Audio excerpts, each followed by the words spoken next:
Intinya agama itu memang dogma, Pak. Percaya nggak percaya harus percaya. Tapi dogma pun harus pakai akal. Kalau nggak berakal, Pak, ya jangan jadi manusia. Bentar-bentar kita nimpukin gereja. Kita tidak boleh punya pemahaman seperti itu. Nah, ini pentingnya ilmu dan akhlak itu, Bu. Kalau kita udah petantang-petenteng, menjadi orang Islam, bentar-bentar mau ngamuk, bentar-bentar mau bakar, bentar-bentar sudah mau nimpukin gereja, segala macam. Lah, orang non-Islam itu tertarik apanya ke Islam? Kalau mereka itu melihat orang Islam udah geragas kayak gitu. Sekarang Cina sedang mengembangkan 100 unit pertama truk tanpa supir yang bisa kerja 24 jam. Coba loh. Kita belum nyampe ke sana, Pak. Kita masih, kecanggihan kita itu baru sampai ke Sonhorek. Itu canggihnya kita, dem gitu, anak kecil sampai mental-mental itu, genteng sampai roboh itu. Ah, itu kecanggihan kita itu. Sementara, Pak, orang-orang di sana yang justru tidak menekuni agama Islam, yang tidak menekuni An-Nabat, tidak menekuni Alkitabul Musikal Kabir, tidak menekuni Al-Manadir dan sebagainya itu, justru mereka lebih moncer. Kenapa? Mereka lah yang menekuni ilmu pengetahuan hari ini.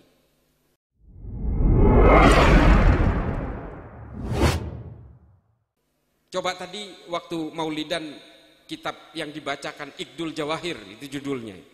Yang nulis itu namanya Al-Barzanji, makanya kita nyebutnya kitab Al-Barzanji, itu sebenarnya nama pengarangnya. Nama judulnya Iqdul Jawahir. Iqdul Jawahir ini dibaca setiap Maulid di masa Kekaisaran Utsmani. Karena ada keluarga di Arab Saudi yang bekerja sama dengan seorang ulama dari Najd namanya Muhammad bin Abdul Wahab dan sedang berperang dengan Kekaisaran Utsmani. Lalu apa? Maulid diharamkan oleh Muhammad bin Abdul Wahab. Kenapa? Karena Utsmani mengadakan maulid, kita harus menolak. Tujuannya apa? Karena kita sedang berperang dengan mereka. Oh, Utsmani memainkan musik, maka kita harus mengharamkan musik. Itu Wahabi, Pak, konsep awalnya. Apapun yang dilakukan oleh Kekaisaran Utsmani, antitesisnya harus dilakukan di Saudi. Karena kita sedang berlawan mereka. Kita sedang berperang dengan mereka. Musuhnya namanya keluarga Ibnu Rashid dari Ha'il. Keluarga Rashid itu maulidan, maka kita harus beda dengan mereka. Tujuannya apa? Supaya masyarakat Saudi terbelah. Ajaran itu akhirnya menjadi ajaran yang namanya ajaran Wahabi. Musik ini, Pak, ada seorang pengamen di masa kepemimpinan Sayyidina Umar. Di Madinah itu ada orang ngamen, Pak. Namanya Saib Hatir. 20 tahun dia ngamen. Kalau musik itu haram, Sayyidina Umar, Sayyidina Utsman dan Sayyidina Ali sudah mengharamkan pengamen ini. Siapa yang bercerita ini? Seorang ulama namanya Al-Isfahani. Judul kitabnya apa? Al-Aghani. Kitab sejarah ini. Lalu kemudian ada seorang ulama fikih namanya Ibrahim Al-Mausili. Mengumpulkan seluruh alat musik di Arab untuk dipentaskan di Baghdad. Yang kemudian melahirkan notasi dasar musik do re mi fa sol. Penciptanya siapa? Al-Kindi namanya. Seorang ulama. Setelah itu disempurnakan musik itu lewat sebuah kitab namanya Al-Kitabul Musikal Kabir. Kata musik itu diambil dari judul kitabnya Al-Farabi ini. Orang Eropa belum tahu musik, Pak. Mereka hanya nabuh kentongan aja kayak kita. Lalu kitab itu diterjemahkan ke dalam bahasa Latin, judulnya De Ortu Sintiarium. Beredar di Eropa, yang kemudian melahirkan musik-musik Eropa. Ada Sebastian Bach, ada Mozart, ada Rachmaninov, ada Paganini dan seterusnya. Orang Eropa kenal musik dari peradaban Islam. Sekarang kok diharamkan? Karena apa? Kebutuhan politik. Perkara nanti ada orang main musik sambil mabuk-mabukan, nah itu akhlak orangnya, bukan musiknya, Pak. Nah, berbagai ajaran-ajaran Wahabi inilah kemudian karena faktor kebutuhan politik yang kemudian berubah semua. Yang akhirnya melahirkan apa? Orang anti terhadap kegiatan-kegiatan komunitas. Nah, ini Gus Ulil tahu.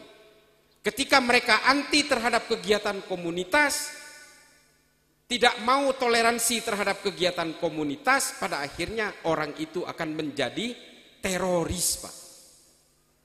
Terorisme itu diawali dari ketika mereka punya rasa antipati terhadap apa yang dilakukan orang lain karena dia menganggap paling benar sendiri. Klaim-klaim kebenaran itu yang membuat orang akhirnya benci kepada orang lain. Sehingga apa? Sampai menempatkan bom bunuh diri di dadanya untuk membunuh orang lain pun mereka mau. Ad-dinul akli, Pak. Intinya agama itu memang dogma, Pak. Percaya nggak percaya harus percaya. Tapi dogma pun harus pakai akal. Makanya dalam memutuskan satu produk fikih itu ada dalil nakli dan akli. Ini Gus Ulil lebih tahu. Kalau nggak berakal, Pak, ya jangan jadi manusia. Nah, ini menjadi penting dalam penggunaan akal itu. Hari ini Bapak Ibu sekalian, kita jarang untuk berbicara tentang akal, rasionalitas berpikir. Mohon maaf ibu-ibu, ini memang agak tinggi sedikit mungkin penggunaan bahasanya. Tapi bagaimanapun akal itu harusnya mendominasi manusia dalam cara berpikir. Kayak kemarin nih, kerusuhan kemarin di Jakarta. Mereka memang kecewa, nuntut kepada pemerintah. Tapi ketika mereka membakar fasilitas masyarakat yang dibuat oleh pemerintah, masuk akal enggak? Enggak masuk akal, Bu. Mereka membocorkan lambung kapalnya sendiri. Silahkan protes, silahkan kritis, itu hak kita. Kalau pemerintah belakangan ini dianggap hanya menuntut kewajiban pajak, apa pajak ini pajak. Tapi peduli juga dengan hak kita dong. Hak kita yang sudah dipenuhi pemerintah apa? Nah, itu kita harus kritis. Tapi bukan berarti bakar-bakaran. Kalau nggak bisa juga, terjunlah ke politik. Terjunlah ngomong ke bupati, ngomong ke camat dan sebagainya. Kecuali camat yang di sini. Karena tanfid. Jangan terlalu keras-keras. Saya tadi usul ke Pak Camat karena ketua MWCNU, saya bilang gimana kalau Kapolsek dan Pak dan Ramil itu dijadikan pengurus MWC juga. Ya paling enggak kalau selain tanam jagung dan ngurusin MBG ya ngurusin maulid juga lah gitu. Bapak Ibu sekalian, saya lahir di Madura, besar di Madura. Kakek buyut saya itu udah Islam, Bu. NU pula. Udah, apalagi kakek saya kan mondoknya di pesantren Saihona Khalil. Itu tempatnya Mbah Yai Hashim pendiri NU, mondok juga di situ. Saya juga mondok di situ. Coba bayangkan, Bu. Kalau saya ini lahir dari kakek buyut Kristen, kakek saya Kristen, orang tua saya Kristen, kira-kira saya lahir Islam nggak? Saya Kristen, Bu. Ini Habib Ali Al-Jufri yang nulis nih, Al-Insaniyah Qabla Tadayyun namanya. Jadi manusia itu harus mengenal kemanusiaannya dulu sebelum mengenal agama. Supaya apa? Supaya kita tidak gelisah oleh perbedaan agama. Bentar-bentar kita nimpukin gereja, bentar-bentar kita nimpukin gara-gara ada ustadz ngomong di dalam salib ada jin kafirnya. Anak-anak kecil SMP di Yogyakarta, di Sukoharjo itu, bukan di Yogyakarta, di Sukoharjo, datang ke pemakaman Kristen, semua nisan-nisan salib itu digergaji semua, Bu. Coba itu. Kita tidak boleh punya pemahaman seperti itu. Karena apa? Agama yang kita anut hari ini itu berdasarkan takdir lahir-lahirnya kita. Maka kemudian agama itu ikut serta berserta proses kelahirannya. Kalau persoalan nanti pindah agama menjadi Islam, itu soal akal, soal cara berpikir. Oh ternyata agama yang saya anut selama ini ternyata nggak masuk akal. Yang masuk akal itu Islam misalnya. Nah ini pentingnya ilmu dan akhlak itu Bu. Kalau kita udah petantang petenteng, menjadi orang Islam, bentar-bentar mau ngamuk, bentar-bentar mau bakar, bentar-bentar sudah mau nimpukin gereja, segala macam. Lah, orang non-Islam itu tertarik apanya ke Islam? Kalau mereka itu melihat orang Islam udah geragas kayak gitu. Maka kemudian akhlak menjadi penting untuk menunjukkan bahwa Islam itu santun, Islam itu cerdas, berpikir, wah perempuannya ini PhD, MSc dan sebagainya. Itu penting Bu. Kan? Makasih. Tadi jangan dianggap hati. Saya cuma nyindir. Seret tadi. Karena saya memang mobilitasnya tinggi Bu.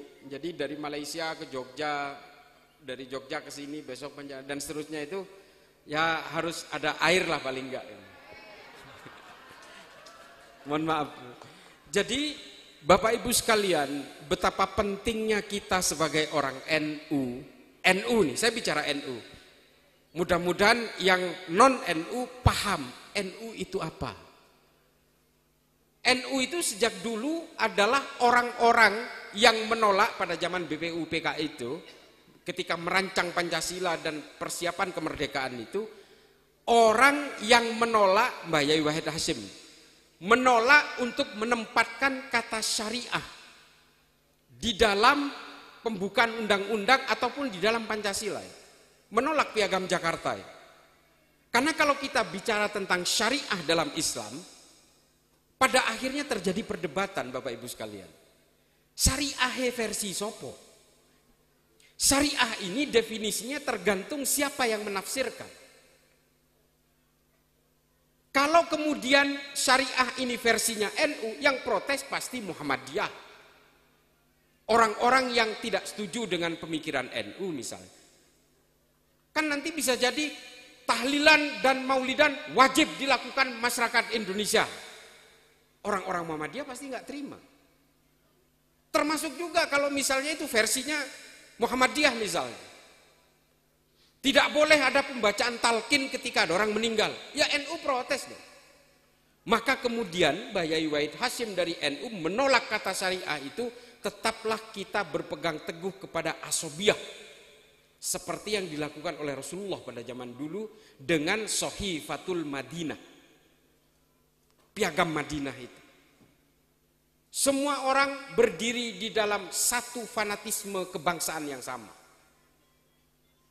Nah ini menjadi penting Bapak Ibu sekalian, karena kalau kita ingin mendirikan negara Islam di Indonesia, Islam yang mana?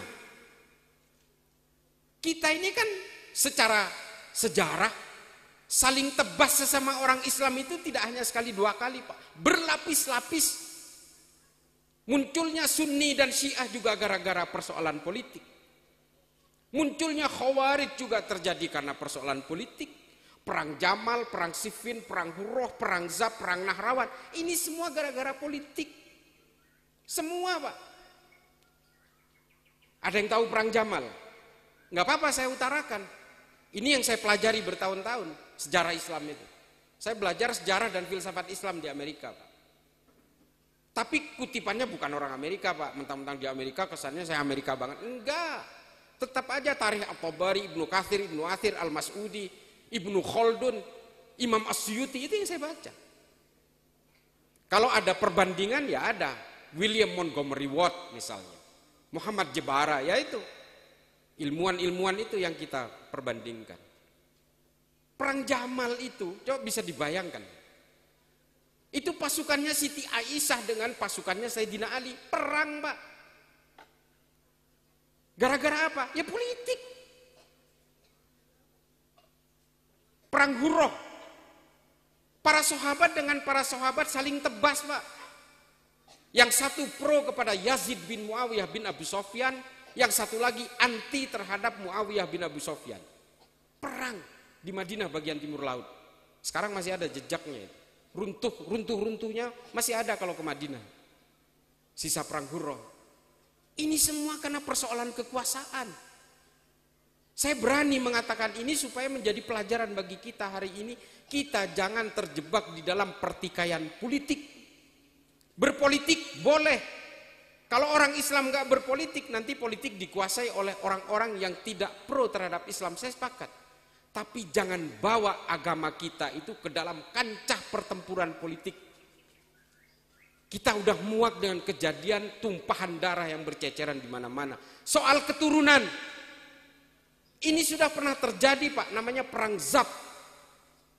Pertempuran antara keluarga Abu Sufyan dan keluarga Bani Hashim. Peralihan dari Bani Muawiyah dan Bani Abbasiyah. Itu juga perang Pak. Yang satu menganggap saya keluarganya Rasulullah. Yang satu menganggap saya keluarga Rasulullah. Perang saling tebas Pak. 30.000 korbannya. Semua manusia keturunan siapapun dilahirkan dengan harga diri yang sama. Mau orang Wonosobo, mau orang Madura, mau orang Papua, mau orang Afrika, semua punya harga diri yang sama. Kalau kita itu dibunuh Pak, atau kalau kita mati, setidaknya ada keluarga yang menangisi kita. Jadi persoalan-persoalan politik jangan sampai mendominasi Islam. Kalau ingin memajukan Islam, majukan dengan ilmu pengetahuan. Bapak Ibu sekalian, yang menemukan angka 0 dalam matematika itu orang Islam, namanya Al-Khawarizmi. Kalau sekarang jenengan semua sering dengar kata algoritma, itu diambil dari namanya Al-Khawarizmi. Karena kalau di Inggrisin itu menjadi algorithm. Lalu dikutip menjadi algoritma. Bapak kimia modern ya, adik-adik yang masih sekolah, yang menemukan teori oksidasi dan fermentasi. Sampean bisa buat cuka, sampean bisa buat tape, tapi juga bisa buat tua. Itu seorang ulama fikih namanya Jabir Ibnu Hayyan. Yang menemukan kamera ini. Nama kitabnya Al-Manadir. Yang menemukan Ibnu Hisam. Yang menemukan tumbuhan beracun dan tidak beracun. Ini harus direbus, ini bisa dimakan mentah. Itu namanya Abu Bakar Ahmad Ad-Dinawari. Nama kitabnya An-Nabat. Kata nabati diambil dari itu Pak. Hebat Islam itu. Kalau bicara soal ilmu pengetahuan. Kenapa kok sekarang ilmu pengetahuan di dalam Islam ini semakin meredup? Ya karena kita sibuk berpolitik Pak. Mikirin politik. Mikirin parpol. Bansos. Serangan fajar. Majukan Pak dengan ilmu pengetahuan. Kitab-kitab tafsir yang lebih tahlili, yang lebih kepada analisis ilmu pengetahuan, nggak populer Pak sekarang. Namanya Syekh Muhammad Thohir bin Asyur. Beliau menerjemahkan Al-Quran berdasarkan ilmu pengetahuan. Nama kitabnya At-Tahrir wa Tanwir. Ini insya Allah ini. Gus Ulil pun belum baca ini. Saya sudah. Dan ini melawan teorinya orang-orang yang tidak percaya kepada Allah. Namanya Stephen Hawking. Stephen Hawking mengatakan Allah itu dusta, enggak ada itu. Tuhan itu enggak ada. Yang menciptakan alam semesta ini namanya teori fisika yang bernama mekanika kuantum. Sehingga menciptakan black hole and Big Bang theory namanya. Teori ledakan dahsyat dan lubang hitam. Dilawan oleh bukunya Syekh Muhammad Thohir bin Asyur yang jauh 200 tahun sebelum Stephen Hawking berbicara seperti ini. Syekh Muhammad Thohir bin Asyur itu rektor Universitas Zaitunah di Tunis. Saya udah baca Pak. Nama teorinya Syekh Muhammad Thohir bin Asyur itu Al-Ittisal wal-Infisal, penyatuan dan pemecahan. Kata Syekh Muhammad Thohir bin Asyur, proses terjadinya alam semesta berdasarkan surat di Al-Quran Al-Hud dan Al-Ankabut adalah ledakan besar akibat sambaran petir dan air. Listrik juga, Pak. Teorinya Stephen Hawking apa? Mekanika kuantum itu adalah sambaran dahsyat, ledakan besar akibat kutub energi positif dan negatif. Listrik juga, Pak. Kenapa kita nggak tahu semua itu? Ya karena kita sibuk dengan kitab-kitab Idorot at-Tawahhush, Ma'alim Fitorik, Fi Dilalil Quran, gerakan-gerakan politik yang menjual nama Tuhan dan membunuh orang lain karena alasan politik dihalalkan. Kitab-kitabnya Ibnu Taimiyah, Majmu' al-Fatawa, konsep al-wala wal bara, Ghazulil paham ini. Ini semua yang diglorifikasi supaya apa? Supaya orang benci kalau parpolnya beda. Supaya benci kalau dukungan presidennya beda. Benci supaya kalau orang yang tidak mendukungnya itu dianggap lawan. Itu konsep al-wala wal bara. Itu yang hari ini dipakai. Tegaknya khilafah dan sebagainya. Ini korban-korban pembodohan politiknya orang barat semua. Supaya apa? Supaya kita lupa bahwa Islam itu pernah jaya dengan ilmu pengetahuan. Kita pernah jaya, Pak, sejaya-jayanya. Orang Eropa masih belum punya apa-apa, Pak. Mereka makan dari kotoran ternak. Jadi kalau makan itu mereka masih join dengan ternaknya, Pak. Belum tahu apa-apa. Kebangkitan Islam yang luar biasa itu muncul di Baghdad lewat rumah ilmu pengetahuan namanya Baitul Hikmah. Di situ, Pak, ilmuwan Islam itu berjaya. Dan ketika Islam berada di Eropa, di Andalus, orang Eropa kemudian mengutip malah orang Barat, Pak, yang lebih pintar malah orang Cina. Ini handphone ini Cina, Pak, 20 tahun mendatang udah nggak ada handphonenya, Pak. Huawei itu sudah menciptakan prototipe handphone masa depan. Nanti mesinnya ditanam di kepalanya manusia, Pak. Jadi kita nggak megang apa-apa. Kalau nelpon kita cukup nyebut nama istri misal, langsung terkoneksi, Pak. Semuanya udah terkoneksi dengan saraf kita. 20 tahun lagi. Lah kita masih pakai handphone tuh tatutit itu. Masih tukar tambah di konter-konter itu, tawar-tawaran sampai nggak putus-putus itu. Kita kalah dengan itu. Di Cina, Pak, saya tahu sendiri, taksi-taksi di Cina dan di Amerika itu nggak ada supirnya, Pak. Sudah driverless. Sekarang Cina sedang mengembangkan 100 unit pertama truk tanpa supir. Yang bisa kerja 24 jam. Coba tuh. Kita belum nyampe ke sana, Pak. Kita masih, kecanggihan kita itu baru sampai ke Sonhorek. Itu canggihnya kita, dem-dem gitu, anak kecil sampai mental-mental itu. Genteng sampai roboh itu. Ah, itu kecanggihan kita itu. Sementara, Pak, orang-orang di sana yang justru tidak menekuni agama Islam, yang tidak menekuni An-Nabat, tidak menekuni Alkitabul Musikal Kabir, tidak menekuni Al-Manadir dan sebagainya itu, justru mereka lebih moncer. Kenapa? Merekalah yang menekuni ilmu pengetahuan hari ini.